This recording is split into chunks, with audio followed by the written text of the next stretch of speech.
Hello, I thought I'd make another video just revisiting another couple of paintings, and I know that I've made videos about this before, but what better time for me than to revisit my sorrow tree painting and look at it in a bit more detail again. If you've seen this before, please feel free to skip it, although it would be nice if you stayed with me because I'm feeling pretty lonely. Very, very, very, very, very hurt and sad, and doing this for hopefully you is giving me something, giving me a purpose to carry on, giving me something. Now, I did this painting when both of my parents passed away, which they did within 9 days of each other, which I probably explained to you at the time, which wasn't that long ago, and this is what came out of it, the sorrow tree. And all of this is in another video, of course, but yeah, coming back to it now for obvious reasons, because of me losing Gary, my soul love, and also because I lost Sue, my other best friend, last year. So it's a really good time for me to revisit this and to share it with you again. Hopefully you'll be able to see it in more detail, because I'm not sure, I wasn't exactly at the best of making videos right at the start, so maybe this one will be clearer. Now, this one, as so many of my works have, incorporates words. Now, I'm not prepared for this, sorry. Okay, let's go down to the bottom. At the bottom there are thorns buried deep within my breast. And that is exactly how I feel now. And right at the bottom, in the very far corner, you might be able to see it says low. There are thorns buried deep within my breast. And that's what grief feels like. I don't think that we should be hiding these things. They're just a part of the human experience, unfortunately. And I'm not somebody that runs away from these things. I'm somebody that runs towards. If somebody's grieving, if somebody's hurting, if somebody is suffering a bereavement, I go towards them rather than away from them. I would be quite happy, not happy, but I would be comfortable working in a hospice or with people that were in that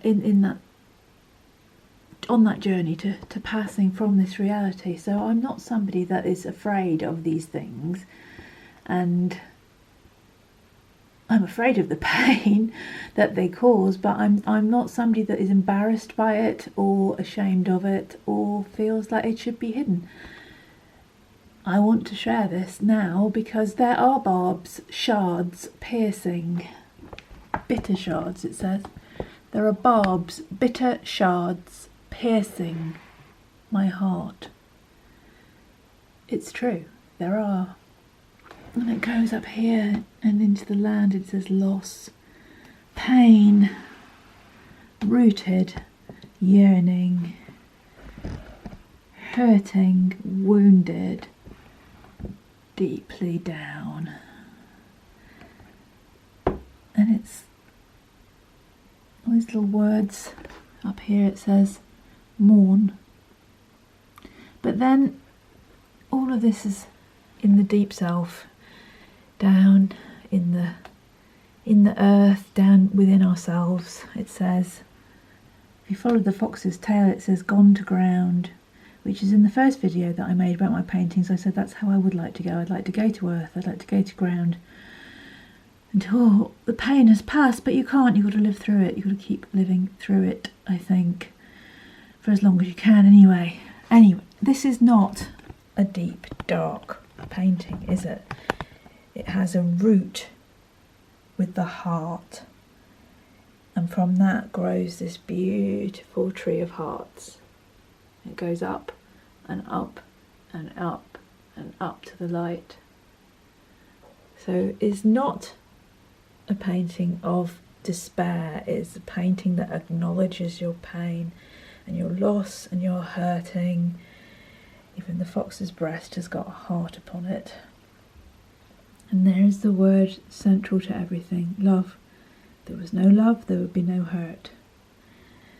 So I wonder, I'm still kind of down here at the moment, which isn't surprising because it's only been 2 weeks since I lost my love. But this represents our relationship, what came out of that, and the result when you lose that person is this, because there was love at the heart of it.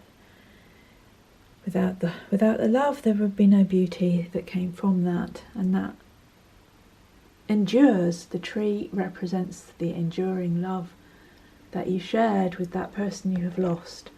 So this is not, I'm not sharing this with you to be morbid or to be miserable or to bring you down. I'm sharing it with you because this is everybody's experience, really. At some point this will have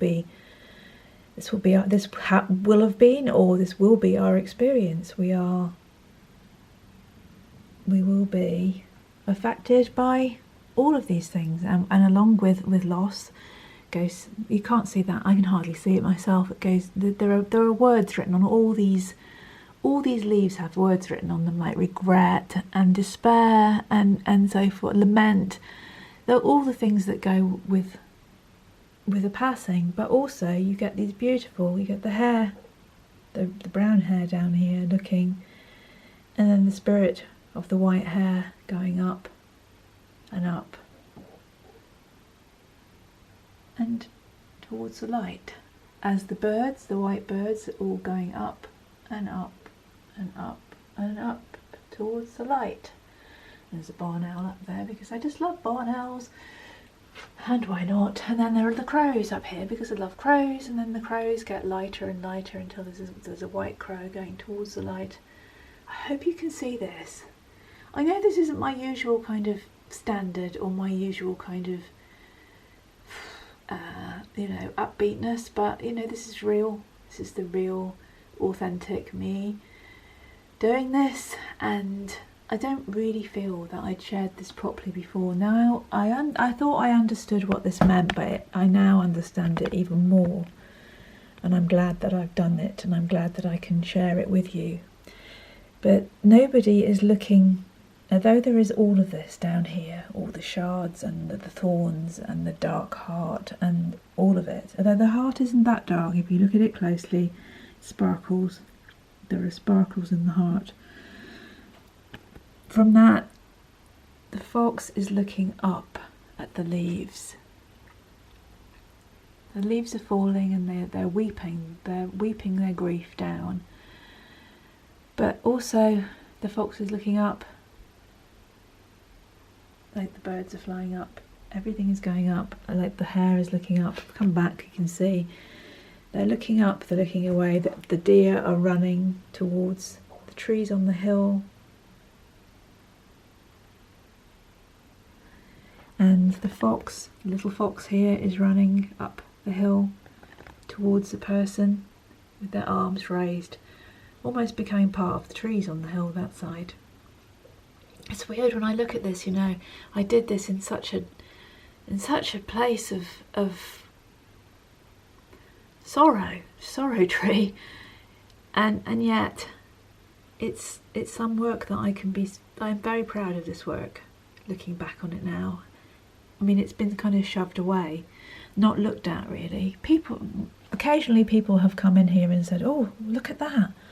They haven't really understood it, but they've been drawn to it, and I don't really think I made enough of it at the time. It was like, yes, well, that was my pain picture, nobody wants to see that, but actually it's much more than that, isn't it? It's a celebration of love picture, because what comes out of your pain is this extraordinarily beautiful heart tree, a heart tree just full of hearts, full of every loving moment you spent with that person. I can feel myself almost wanting to weep at this time, because there is something so movingly beautiful. I'm not blowing my own trumpet here, I'm really not, but art has a way of speaking when there are no words. Even though I'm speaking to you, I think this painting probably speaks more than I could. and it came at that point, and now it's being revisited. So I think it's much more worthwhile me sharing this with you today than it would be making some other video about something that I thought I should be doing, like I should be doing a revamp, I should be doing an everyday enchantment tarot working or something. I should be doing something different, but this is real, and I thought it was worth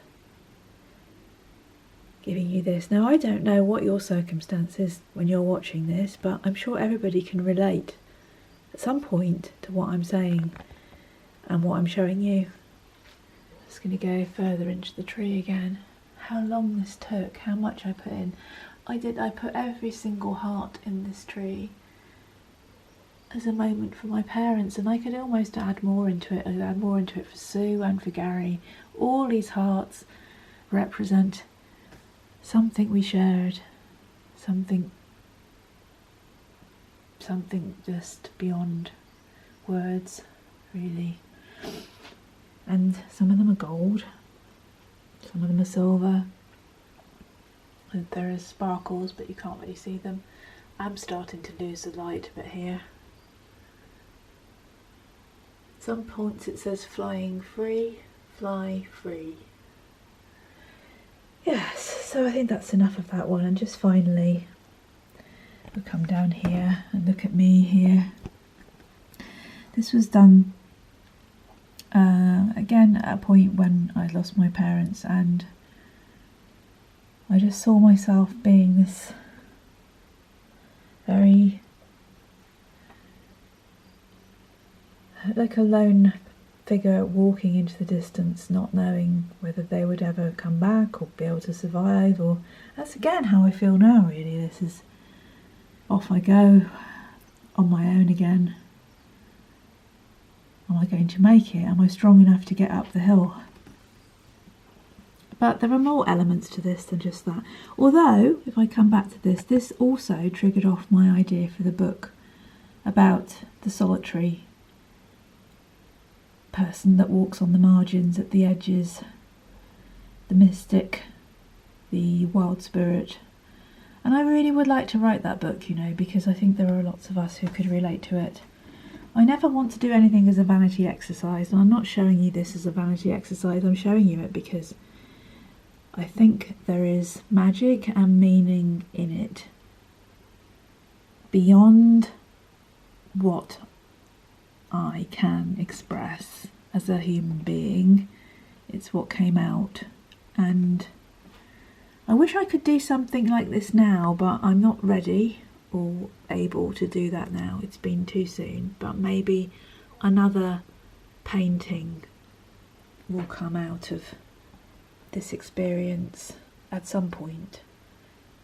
I would like to think so, because I like to think that I could honour Gary with another painting.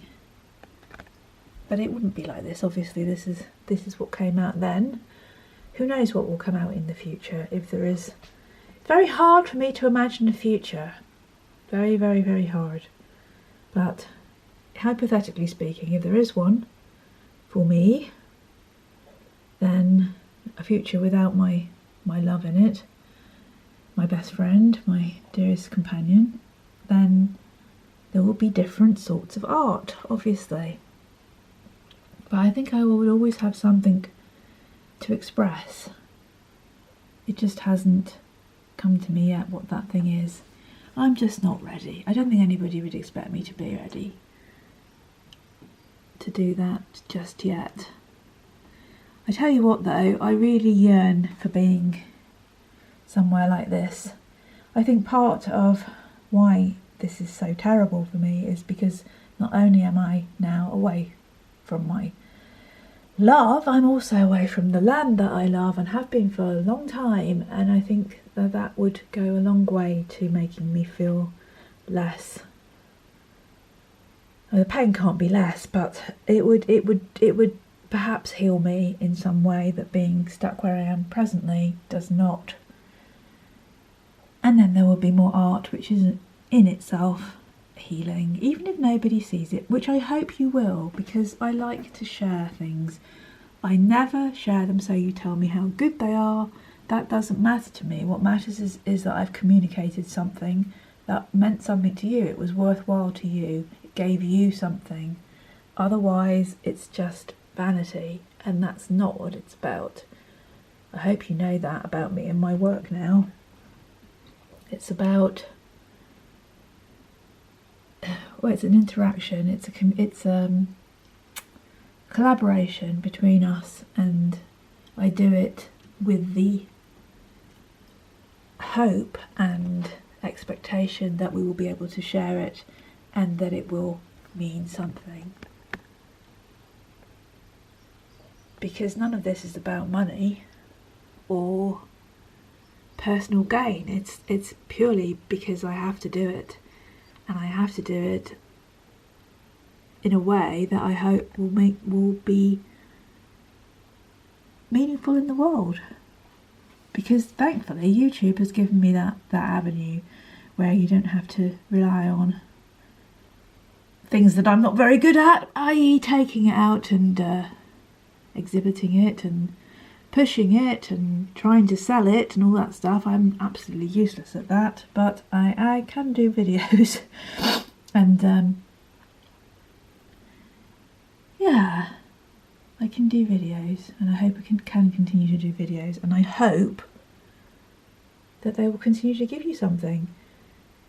Thank you so much for just watching these two, and just show you all the detail in this one. There's an amazing amount of detail in this.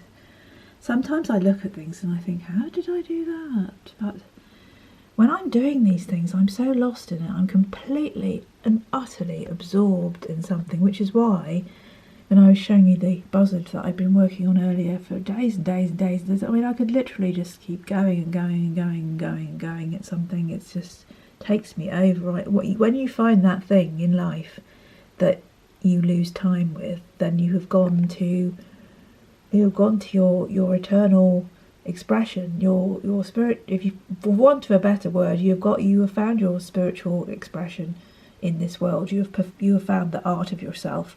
You have found that thing that makes you lose time, because really there is no time. Once we're out of this reality, there is no time. But you can have that happen in this reality. Time disappears when you're so engrossed in that thing. The thing that gives you, well, it gives you, I don't know, I can't even express that. The thing that absorbs you so much that you lose time, that is the thing that we're meant to be doing.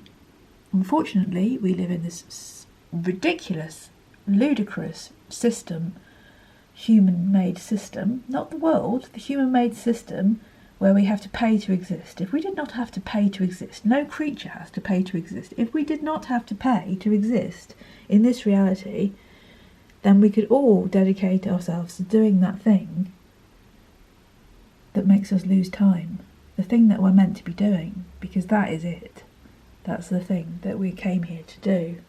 Whatever it is, whether it's helping somebody, whether it's growing things, whether it's music, whatever that thing is that makes you forget your human temporary self and go into the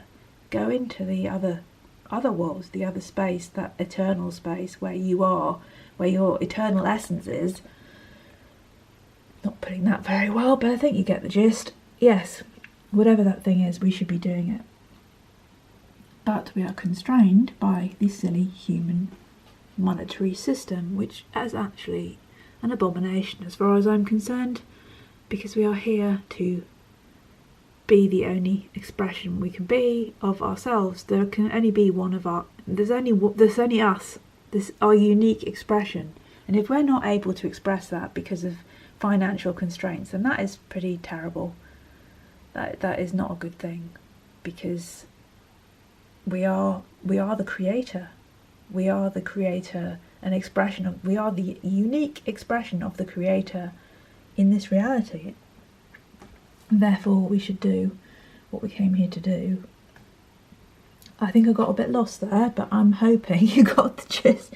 I think I'm doing remarkably well under the circumstances, because, you know, some days I can hardly even speak because I'm so torn up with grief. So I didn't do too badly, but I think I could have put it better if I'd have planned this, which I didn't. So anyway, I'll leave you again with the sorrow tree, dedicated to all those that we have lost and loved and still love. And the tree goes on up until the light. Lots of love. This has been longer than I'd hoped, but thank you for joining me. I really appreciate it.